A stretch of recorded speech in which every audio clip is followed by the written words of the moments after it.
नमस्कार। आज की हमारी कहानी है तुम तो हो ना साथ मेरे।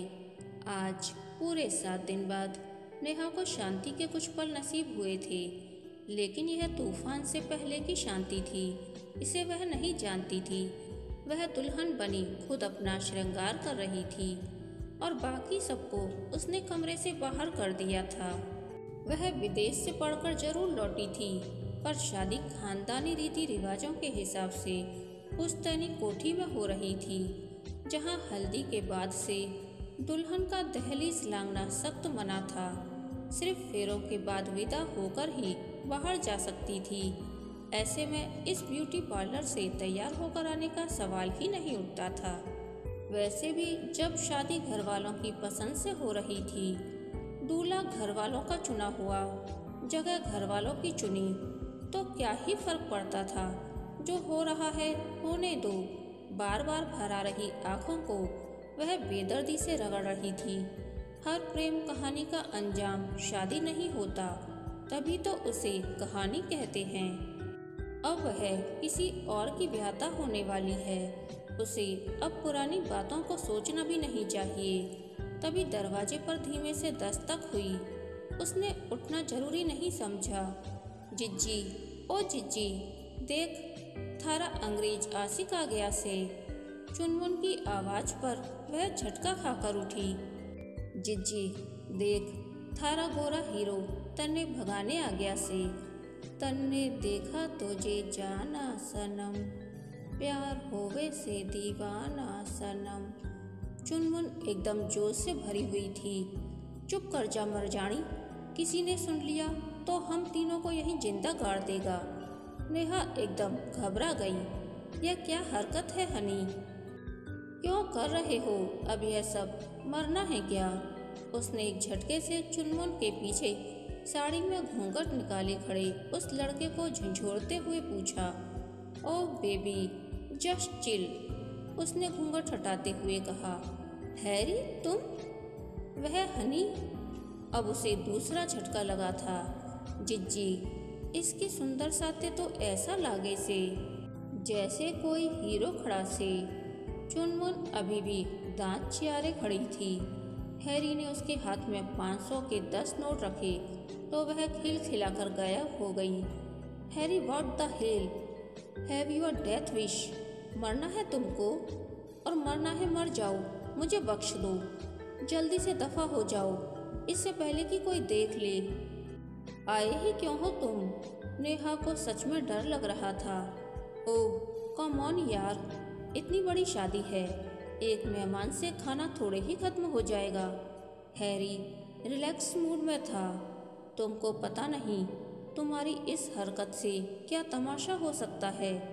तुम सबको दिलवाले दुल्हनिया ले जाएंगे कि राज लगोगे और मैं सिमरन। और यह कि तुम लंदन से यहाँ मुझे भगाने के लिए आए हो। कौन राज, कौन सिमरन, और किसी को ऐसा क्यों लगेगा? हैरी को कुछ समझ नहीं आ रहा था। मेरा सिर, एक्चुअली मेरा ही दिमाग खराब हो गया था।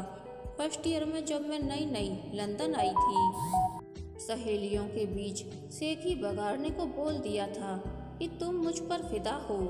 तुम्हारे साथ ट्रिप की कुछ फोटोज थी ना मेरी।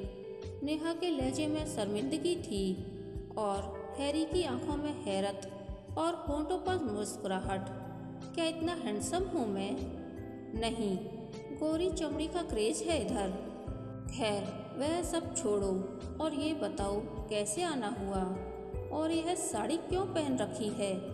एक तो किसी को इंग्लिश नहीं आती यहाँ, ऊपर से तुम घर से निकल ही नहीं रही हो कहीं। तब और क्या रास्ता था? तुम्हारी कजिन 5000 में गेटअप चेंज करके यहाँ चुपके से पहुँचाने को राजी हुई। हैरी ने ठंडी सांस भरी। व्हाट? तुम कब से रैकी कर रहे थे मेरे घर की, और क्यों? नेहा को शक हो रहा था। मुझे गलत मत समझो, मैं यहाँ हनी के कहने पर आया हूँ। वह नेपाल में हमारा इंतजार कर रहा है। सब तैयारियाँ हो चुकी हैं, जल्दी चलो। Are you out of your mind? 1 घंटे में बारात आने वाली है मेरी। तुम और हनी मुझे समझते क्या हो? तुम्हारी पपेट। जिंदा रहना चाहते हो तो निकल लो अभी। गुस्से से नेहा के गाल तपने लगे। देखो, हनी ने तुम दोनों की फोटो, वीडियो, चैट सब बताए मुझे।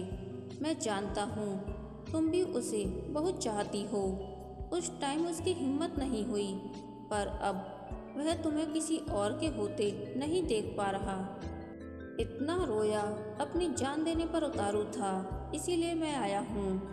हाँ, चाहती थी उसे, अब भी प्यार करती हूँ, शायद हमेशा करूँगी। वह बंदा सही है, पर जिम्मेदारी उठाने के मामले में फिसड्डी है। जब मैंने उससे कोर्ट मैरिज को कहा तो डर गया। जात बिरादरी, मम्मी की मर्जी, पापा नहीं मानेंगे, मेरे खतरनाक भाई, सब दिखने लगे। अभी भी देखो, जान जोखिम में डालने, खतरा उठाने की बात आई तो तुमको भेज दिया। खुद नेपाल में आराम फरमा रहा है।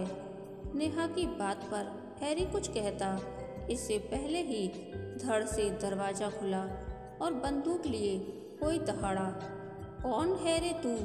हिम्मत कैसे हुई हमारी इज्जत पर नजर डालने की? अब नहीं बचेगा तू।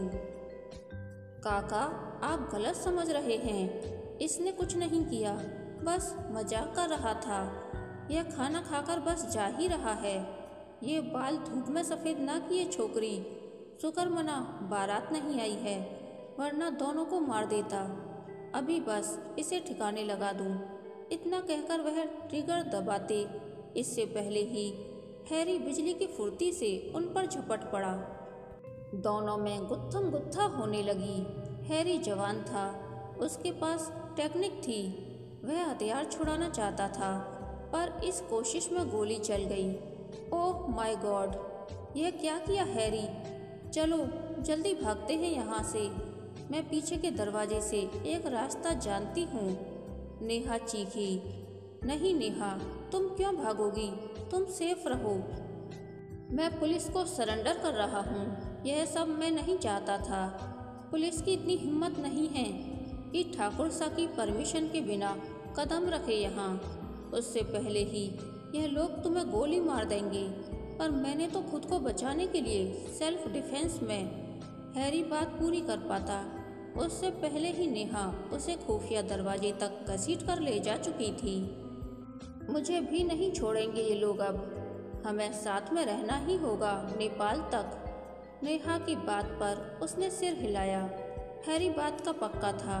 इंतजाम भी सब पुख्ता थे। बाहर निकलते ही हथियारबंद ड्राइवर जीप लेकर तैयार था। वे लोग नेपाल के रास्ते पर पहुंच चुके थे।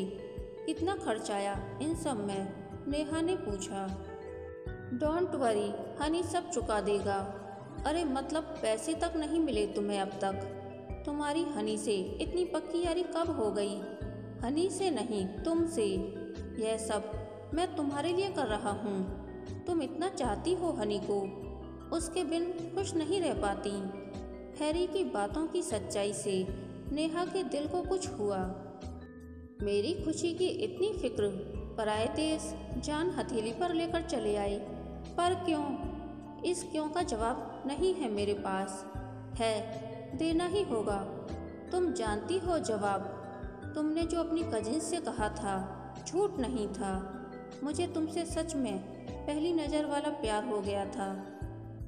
लेकिन मैं जानता था इंडिया में जहाँ से तुम बिलोंग करती हो, किसी लड़की को फॉरेन भेजना कितनी बड़ी बात है। मैं नहीं चाहता था तुम्हारी रेपुटेशन और करियर पर कोई असर पड़े।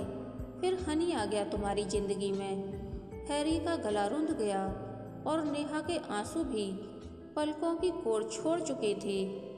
नेपाल तक का रास्ता खामोशी और चौकन्ने होकर कटा। बताए गए होटल पर जब वह पहुंचे तो रूम में एक लिफाफा मिला। हैरी, यह तूने क्या किया? जानबूझकर हंगामा किया ना? जानता था तेरी बुरी नज़र है नेहा पर, और ये नेहा भी तुझसे मिली हुई है ना? कैसे फटाफट भाग आई? शुक्र मना काका के कंधे से छूकर निकली गोली, नहीं तो मर्डर केस बन जाता। अटेम्प्ट टू मर्डर और किडनैपिंग का तो अब भी बनेगा। इसीलिए मैं जा रहा हूँ। फ़ोन नंबर और एड्रेस बदल लिया है। तुम दोनों में से कोई भी कभी शक्ल मत दिखाना, कभी कांटेक्ट की कोशिश मत करना, और कुछ नहीं लिखा था। कायर, फट्टू। हैरी एकदम फट पड़ा। अब क्या होगा? तुमको वापस पहुंचाया तो कहीं तुम्हें न मार डालें तुम्हारे घर वाले। हैरी को चिंता थी, पर नेहा रिलैक्स थी। यह चिंता मुझे तब होती जब मैं हनी के प्यार में पागल होती अब तक, लेकिन मैं उसकी फितरत जान चुकी थी। इसीलिए एक ऐसे लड़के के साथ जिंदगी बिताने को तैयार हो गई जिसे मिली तक नहीं अभी, कि कम से कम मेरे घर वाले ही खुश हो जाएंगे। लेकिन उन्होंने साबित कर दिया कि उन्हें मुझ पर भरोसा ही नहीं। मेरा क्या होगा? मुझे यह चिंता तब होती जब यह सब कांड होने से पहले तुमने मुझसे अपना प्यार कन्फेस न किया होता। लगता कि मुझ पर तरस खा रहे हो, तो अब सब प्लान के मुताबिक ही होगा, बस दूल्हा बदल जाएगा। क्या सचमुच तुम मेरे साथ? क्यों, तुम भी डर गई क्या? नो नो, एक मिनट, मुझे घुटने के बल तो बैठने दो। Miss Neha, will you marry me? Of course, right here right now. बाकी सब हम मिलजुल कर शॉर्ट कर ही लेंगे। तुम तो हो ना साथ? नेहा ने हाथ बढ़ाया। हैरी ने खींचकर उसे गले लगा लिया। हाँ, हमेशा से था, हमेशा रहूँगा। कहानी के अंत तक बने रहने के लिए धन्यवाद। यह कहानी आपको कैसी लगी, प्लीज़ कमेंट करके बताइए।